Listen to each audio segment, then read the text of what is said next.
So in my previous video, I showed you how I actually did self-publish a print version book. Now, in this video, I want to show you how to go ahead and take what you've done and to publish an ebook, a Kindle ebook.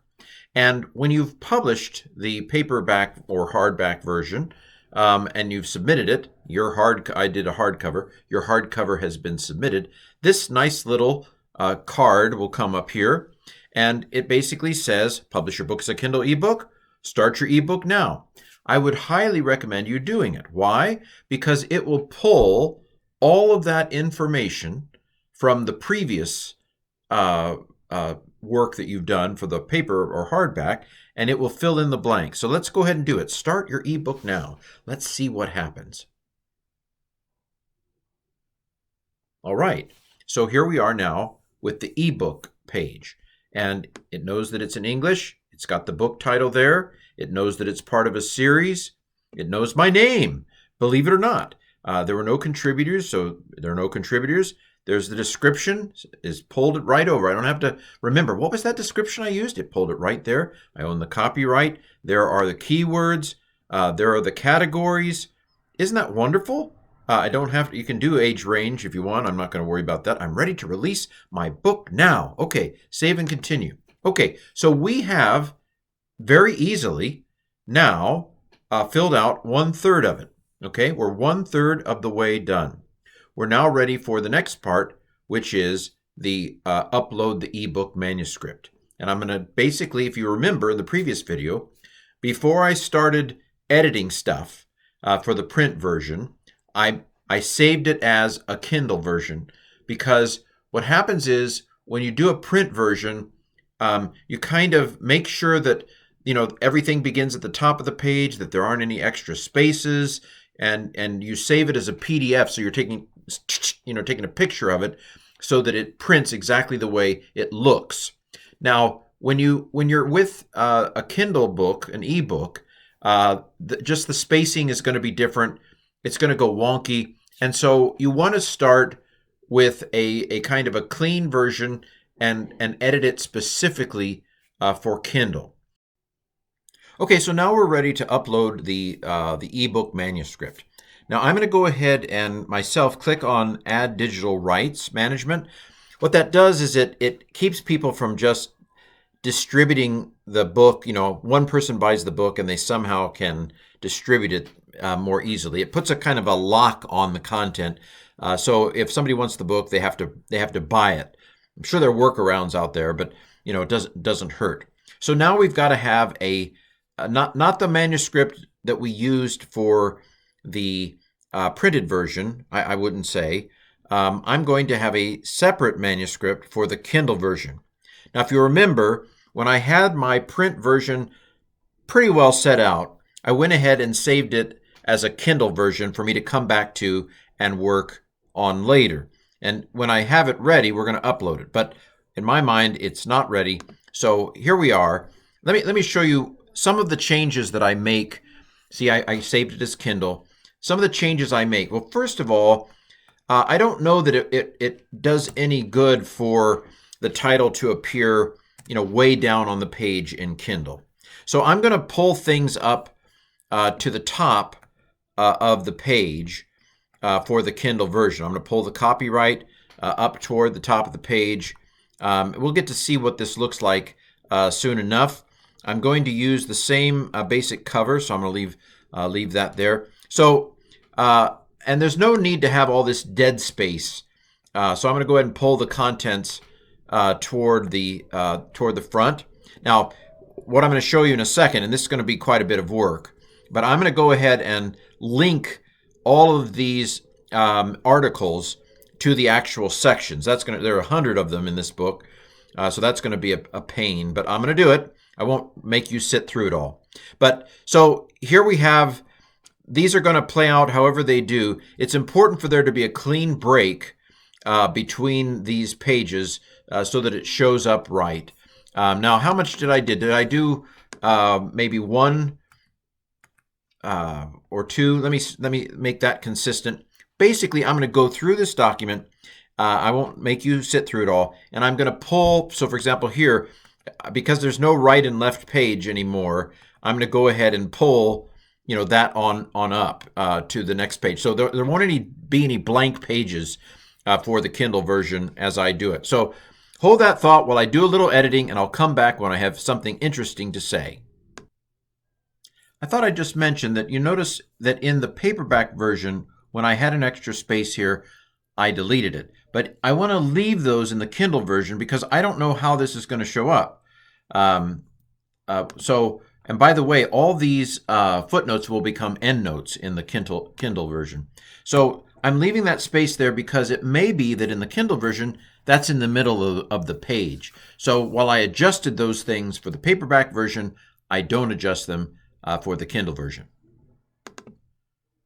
Again, just to remind you, I would want this on the left, the new article, in the paperback version, but in the Kindle, I want page. I don't want any blank pages. I decided that I would go ahead and do one space before these headings at Garmin 22. You don't have to do that, but again, I decided something, and I'm being consistent with it with every heading like this throughout the Kindle version of the book. As another side note, I've never really figured out exactly how to do text boxes. Sometimes I end up putting them at the end of the chapters. We'll see what happens, but text boxes are a little crazy with Kindle. I haven't figured out the secret yet for them. And I'm done. So I've gone through the whole document, and I've made sure there are no blank pages. I've pulled, so it's page. When one article ends, the next one begins on the next page. I've made sure that the headings were at the same point of each page, about a 22 point font down, single spaced. That's not Bible. It's just something that you can do. And now I'm ready for the next bit, which is going to be a little bit annoying, and that is where I basically do bookmarks and links within the document to the table of contents. What this does is it allows a person let's say that the person wants to know about, sin or evil, and so I will create a link. Now let me show you how you do that. First of all, you start with the bookmark, or at least this is how I do it. So let me go down here to the very first kind of introduction. What is Wesleyan Arminian theology? Particular Methodist tradition. Now what I'm going to do is I'm going to insert up here. I'm going to insert a link, and the kind of link I'm going to insert is a bookmark.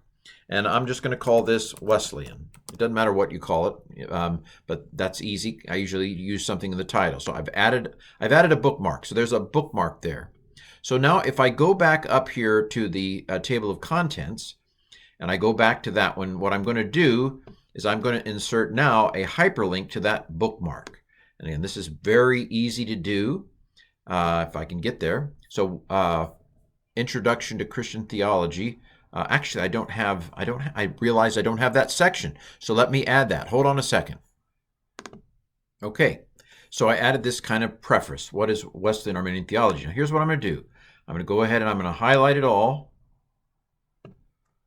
And then I'm going to insert a link. And I'm going to insert a link, not a bookmark this time. I'm going to insert a link. It's a place in the document. It's not an external link. I only have one bookmark so far. There it is. Bam. So now, if a person is in the Kindle reader, they can click on that link, and it will take them immediately within the document to that article. So let me do a few of these and show you what it starts to look like. Actually, let me show you to do the next one. What I've done here is I've split the screen. So I went up to View, and I've already created the split, but I split the screen. So now I've got the table of contents up here, and I've got where I'm at in the document down here. That makes it so I don't have to scroll back and forth and back and forth. So let's go ahead and create a bookmark. Maybe do a couple of these. So I'm going to insert a bookmark. I'm going to call it I don't know, theology. I can only use that once. So now there's a bookmark there. Then I go back up here, highlight it, link,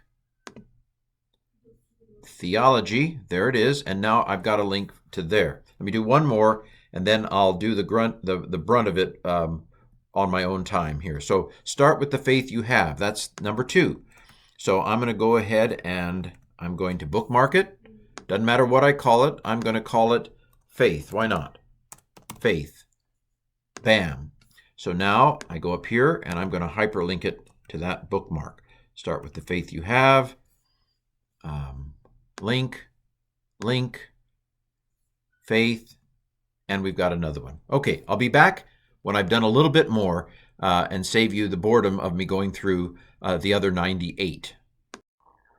Okay, as you can see, several hours later, I've gone in, I have bookmarked each article, all 100 of them, and then I've come here to the table of contents and I have linked to all of these so that when the ebook is done, you'll be able to click on one of these links and go straight to the article that you want to read.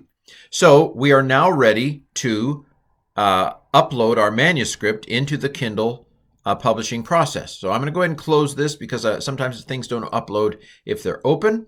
So I'll go ahead and close that. And let's, as soon as that happens, here we are. Now, I've already cheated a little bit, but I'll do it again for you. So I'm going to add digital rights management. I can't remember if I mentioned this earlier, but basically this puts a kind of, I think I did, puts a kind of lock on it so that it's not as easy to share it with someone without paying for it. Because as generous of a guy as I am, I put a lot of work into this, right? Anyway, so now I'm going to upload my ebook manuscript. And it is down here, this Wesleyan Arminian Reflections Kindle. I'm uploading the Word document. Remember, when we were doing the hardback, we uploaded a PDF because we wanted it to look like I saw it. But with the ebook, it's better, I think, to do the Word version because it's flexible. Now, you might have noticed it said, for a second there, it said, you want to add a table of contents. I'm not quite sure why it does that because, as you can see, I have hyperlinked a huge table of contents. So I'm ignoring that. So it's processing. While it's processing, let's launch the cover creator like we did before. And I'm going to basically follow the same process I did before. I'm going to go ahead and close that. I think this one is the closest maybe to the one. It's just this is not a front and back. This is just going to be like this. I'm fine with that. I'm going to go click on it, and I'm going to find the image of Jesus that I used, of the Ascension, and let's see what happens. Okay, there it is. I'm okay with that. I think I'm fine. Yeah, that's good enough for me. So let's preview what it looks like. Let me pause while it's thinking. Okay, that's okay. I'm fine with that. Save, submit. Be back in a second. Oh, wait a minute. It did it. So now it is processing my document file, and it is processing the cover file. So the next step, as you might remember, is to launch the previewer, but it may take a minute, so let me pause and not waste your time. All right. It completed it. Now notice it did a spell check. It doesn't seem to think that there are any spelling errors. Good for me. So now we're ready to launch the previewer, and we will go through the preview and again just give everything a look and make sure everything looks hunky-dory. So here is a mock tablet. So here's what it's going to look like. Let's just go through, shall we? There's the title page, there's the copyright, and here is the outline. It's not perfect, but I find it hard to make the Kindle perfect. I'm not as good. I mean, let's face it, I'm self-publishing. I'm not a official publisher, but it looks pretty good to me. And so I'm going to go ahead and look through it, and I'll be back in a second when I've gone through it all. Okay, the bullets were annoying me, so I've got to change something else anyway. So I've gone back in and I'm moving the bullets to where they're flush, and see whether that comes out a little bit better in the Kindle Reader. Okay, remember me saying how text boxes sometimes don't come out quite right. So I'm just gonna go ahead and punt on that. What I'm gonna do is I'm going to put this on its own page. And hopefully, it may not be perfect, but with it on its own page, then I think I have a better chance of getting a really nice picture of it. We'll see. I'll come back to it in a second. Okay, so I changed a couple things, uploaded it again. I wanted to point out that if I'd have wanted to take a snapshot of the cover of the paper of the hardback, I could have uploaded from here. Just clicked there and uploaded a picture of the cover I made for the hardback, so it looked exactly the same. I'm happy with this, so I'm not going to do that. All right, so let's go ahead and see how it looks now. So I made a couple changes. I didn't like the way this, ultimately, even though I said, yeah, I didn't have to be perfect, I went in and fixed it. What happened was when these were numbered, Microsoft auto numbered, it came out bad. So I've taken off the auto numbering of it, and that's just kind of manual numbering. So now that looks a little bit better than it did before. I also pulled the bullets over. So they were way over here. I didn't like that. So I pulled them in the document. They're flush. I don't know why it does that, but you kind of fiddle with things until it gets the way that you want them to be. So let me show you what I did with the text box. Okay, for some reason, now I hit break. I put this on its own page. I break next page before it and break next page after it. I was not getting the whole picture of it for some reason. I had to, in the original manuscript, actually pull the text box down considerably with some blank space in order to get it all here. I have a feeling that I'm going to run into similar problems if I get to the text boxes in the rest of it. So I'm going to keep looking through this, and I'll be right back when I find those other text boxes. So I haven't gotten to the other text boxes yet, but I'm going to go back in and I'm going to fix this by pulling the bullets over to flush in the original. That seems to fix it. Notice that all of the footnotes have now become endnotes. So if you click on that, it takes you to the very end of the document. Also, although I hate to do it because of the time it will take, I'm not liking the way the auto numbering of Word has shifted it over. It's not shifted over in the document, but it is here. So I'm going to go in and it's going to be a pain because there are 100 of them, and I'm going to take it out of the numbered sequence in Word and manually number them before I come back. Let me find those text boxes. Okay, here's one of the other text boxes. Just as it did with the Apostles' Creed, for whatever reason, it is into the final paragraph. It's cut off the final paragraph. So what I'm going to do is I'm going to go into the manuscript. Unfortunately, I've got some work to do here. I'm going to go ahead and make sure that there is a page break before it. And then I'm going to make sure that there's a page break after it. And I'm just going to do that just to make sure that, it may look okay in the mock tablet I have, but if somebody looks at it on a phone, it may get really messed up. So I can't anticipate every problem, but I'm going to go ahead and I'm going to extend this at least as much as the paragraph, and then I think a little bit more, and let's see if that works. So I've done it paragraph length and a little bit more. Let's go back here. Let me find the other text box. Right, this one actually came out okay except for the spacing. I might let's see what I do here. Let's see how this works. I'm going to go ahead and I'm going to add another space there. I think I'm just going to go ahead and pull this over flush with the margin because I don't seem to be able to center it. And then let me go ahead and I'm going to put a break here and let's see how that turns out. So here's another one. There is one line missing and it's a bad formatting. So let's see what we might do here.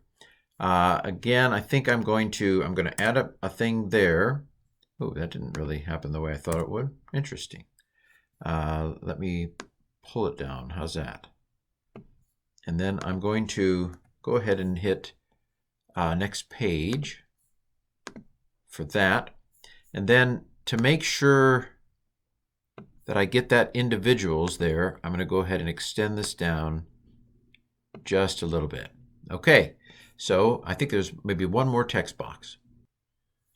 So this picture turned out all right. I think I'm going to leave it just like that. Okay, once again, it's gotten cut off in the middle of the final paragraph. So what I'm going to do is I'm just going to put it on its own page, as I did before. I'm going to go ahead and move it on to the next page there. And then I am going to extend it at least as much as the paragraph is. All right, so we're now, I think, pretty much done with the text boxes. Here I found a hidden error. The title value truthfulness is supposed to be on its own page, but I didn't use the next page break. And so, aha, I found it. And I'm going to go fix it now. So to fix it, all I need to do is add a next page break. Bam, and it's now fixed. Okay, so I've reached the end of the document. I want to just show you how the endnotes work out. So these are linked, they're hyperlinked, so you can both hit the endnote from the text and come back here, or you can click on this and it'll take you back to where you were. So that's a nifty little thing about Kindle. Okay, so I have a few things to clean up. I need to pull bullets over. I need to pull numbers over by manually numbering them. I'll be back once that all is done. Phew, that took a while. Well, my adjustments, as you can see here, to the text box worked fine. I also went through all of the numbers, and you can see I've pulled them over to the side, and I took all those bullet points that were askew and I brought it over. I think that this is pretty good. So, all right. Now we don't need an ISBN for the Kindle ebook. I don't usually do that. And that leads us to the fun part, which is, again, setting the pricing. I'm going to enroll it in KDP Select. I'm not sure that it works, but basically what that is I get a cut of the universal sales of Kindle everywhere. Fine. I don't know whether it's worth it or not. It's usually pennies, but why not?